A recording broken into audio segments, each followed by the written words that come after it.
welcome to FG Rides. I think we have a deer up here. That's what it looks like. Yeah, there it goes, whitetail. This is my first ride of any length since I put the bar relocators on. And I wanted to do kind of a longer ride before I reviewed them. So today, 60 miles. Not super long, but long enough to note the difference. We're going to stop up here and take a look at them.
Royal Enfield Hunter 350 in Rebel Red out in the Pennsylvania wilds on a beautiful day in May.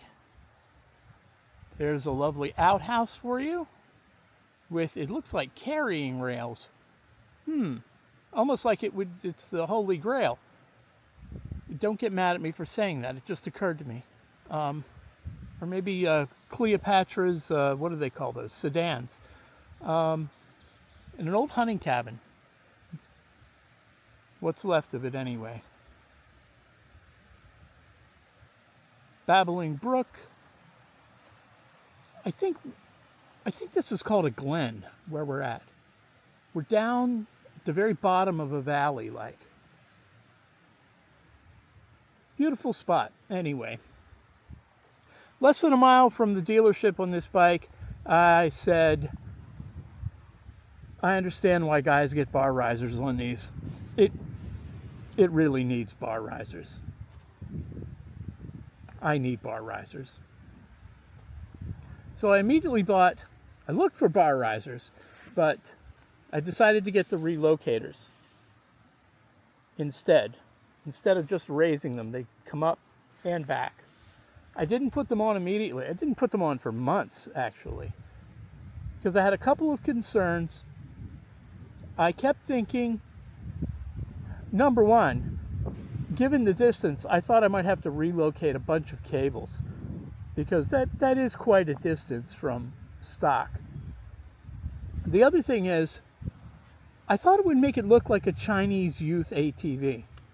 Most of them have those goofy, high, weird handlebars, and they don't look right to me. The Japanese and others seem to avoid that look.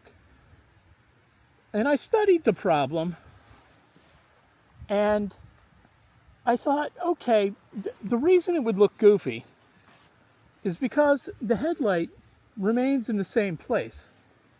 And the bars come up, it throws everything off. throws the proportions off. So I came up with the bright idea of mitigating it with that black fly screen. And I think it worked. I think it looks just fine. It doesn't look goofy at all with the fly screen.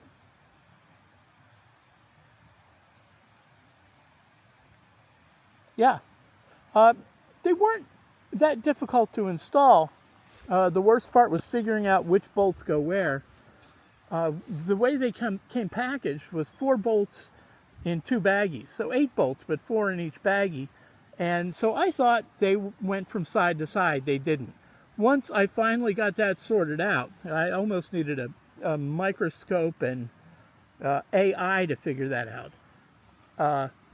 It went very smoothly. I didn't have to relocate the cables except for the throttle cable.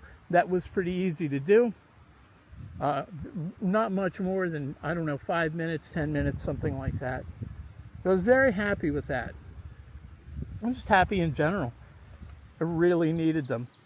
The bike, after 60.9 miles today, is just remarkably more comfortable and accommodating.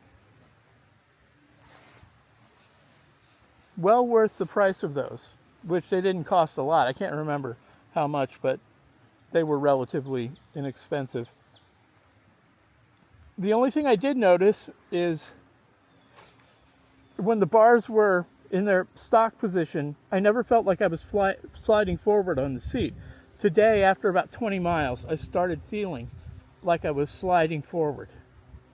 And that feeling remained. And I tried different positions, up, back, whatever. Don't understand that. But that's a small price to pay for having those bars up there where they should be. Which I don't fault Royal Enfield. They look better down closer to the headlight. Just, yeah, way better, but nope. Call me an old man. I want them coming to me, Okay, that's it. Thank you for watching. Bye-bye.